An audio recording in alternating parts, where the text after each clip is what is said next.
Hey everybody, this is Chewy Plays Nintendo, and Animal Crossing is coming to the Switch. I mean, I talk about it literally all the time, so that's no surprise, but it does mean we're going to see two worlds collide in a great way. I have always loved Nintendo's handheld and home consoles. From the original Game Boy to the new 3DS XL, I've had a lot of iterations of Nintendo handhelds.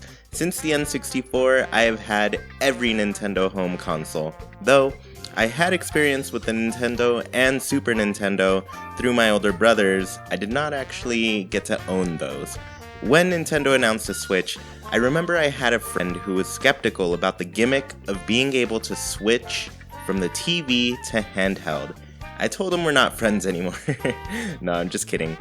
We're still friends. But for me, as a lifelong Nintendo fan, this was huge.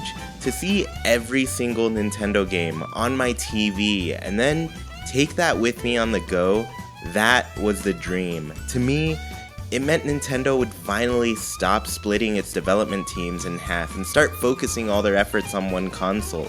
I didn't need to buy a handheld and a home console to play every single Nintendo game. Instead, I just get one, and it was a great change. I've been incredibly interested in seeing how this next Animal Crossing game would be received. Historically, Animal Crossing games have always sold better on handheld consoles. This is a topic I've talked about before, but I'll give you a little recap. The GameCube version of Animal Crossing sold 2.32 million units. Not a gigantic success, but it's a decent number for the first in the series on a console that sold only 21.74 million units. To put that into perspective, the Switch has already sold 34.74 million units, so it's about 13 million ahead. Now, Wild World is where Animal Crossing truly gained popularity. Wild World managed to sell 11.75 million copies, and it introduced many people around the world to my favorite game series. Of course, the DS itself was a major success, and it actually was the second best-selling console of all time. That's right, I said all time, not just Nintendo. It sold 154.02 million consoles, second to only the PS2. Of course, the Wii was definitely no chump and was still the fifth best-selling console of all time at 101.63 million console sales. However, something went wrong. Animal Crossing City Folk, or Let's Go to the City for all my European friends, only managed to sell 4.32 million copies on a hugely successful console. So what scared people away from City Folk? Was it the switch back to the home console game? While that may be part of it, I would argue that the reason City Folk didn't gain much ground was because it just didn't do too much to improve or grow Animal Crossing. It just seemed like a small step up from Wild World. Of course, it could very well be that fans just prefer Animal Crossing on handheld consoles because New Leaf came in and definitely came in and became a sensation for fans. New Leaf is now the best-selling Animal Crossing game of all time with 12.21 million copies sold, and it's the 7th best-selling game on the 3DS. So, is Animal Crossing just meant to be on a handheld?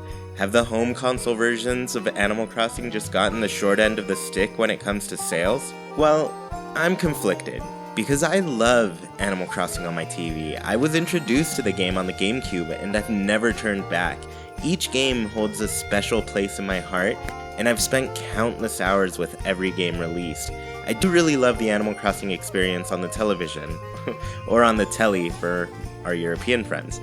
There is something really nice about sitting around the TV and staring through a window into this wonderful world, especially when I played with my brother and my friend. We'd sit there watching each other, hoping they'd miss a fossil, and we could run down and get it when their turn was up. However, I also love the handheld games. We used to take these long trips to Mexico when I was growing up. That was weeks that I'd be away from my town. Having Wild World and New Leaf, I was able to take my town with me and never miss a day of the fun. A while back, I asked you all to let me know how you preferred playing Animal Crossing. Many of you left comments about how you loved playing on handheld. It definitely leaned more toward a handheld experience on Animal Crossing. While that was the case, I did find some people who also liked playing on the TV. What was great to see was that many people said they loved both. And this gets me to my main point.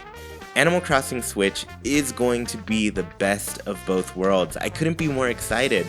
I will not only have the ability to see my town on the TV and sink into that world like I did growing up, I will be able to take the town with me whenever I leave my home. The hybrid experience of the Switch is truly perfect for Animal Crossing. Everybody who loves playing on handheld will still get their own private system where they can spend hours upon hours in their own world. I took a poll on Twitter to jokingly ask how people like playing Animal Crossing. To nobody's surprise, Switch was the clear winner, but I did see that many people still wanted to play the game in handheld or home console modes. The Switch takes away the guesswork and gives us the best experience of Animal Crossing. Well, we haven't seen the game yet, but I'm assuming it's going to be the best Animal Crossing game yet. I look forward to seeing how well this game does. I want it to do really great, and I know that Nintendo primarily views the Switch as a home console, and much of the fan base may do as well, but I see those lines blurring very soon with Nintendo quietly stopping the production of new 3DS titles recently. I want to see a home console Animal Crossing get embraced, because it's just a nice way to play the game. Of course, it's going to be great to take it with us when we're not home. Animal Crossing is just the type of game you want to keep playing all the time. Thank you all so much for watching. If you all love my content and are interested in other ways to support, please check out my Patreon page. I have a goal to get to $100 a month so I can commission a piece of art for the podcast every month and eventually make a calendar with those images. Keep this conversation going in the comments. Are you excited for a hybrid Animal Crossing? Do you prefer the game in handheld or on TV? Let me know. And thank you so much for watching. Be sure to like, comment, share, and subscribe, and I'll talk to you all next week. Bye!